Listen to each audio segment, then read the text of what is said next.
Well, everyone, today we had a lot of state championship games here at the pit, and a lot of them were from our local teams. Let's see how they did and get to the highlights.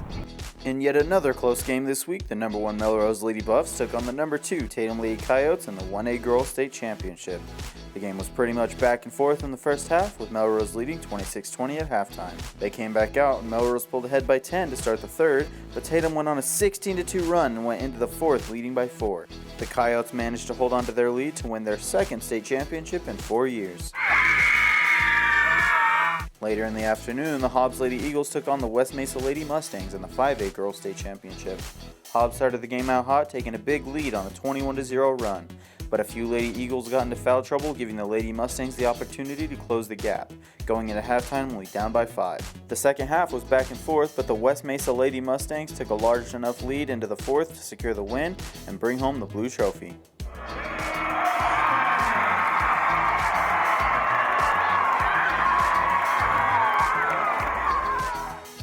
In the 1A Boys State Championship today, we had a district championship rematch between Melrose and Fort Sumner. Melrose jumped out to an early lead and held it for the first half, taking a 28-19 lead into halftime.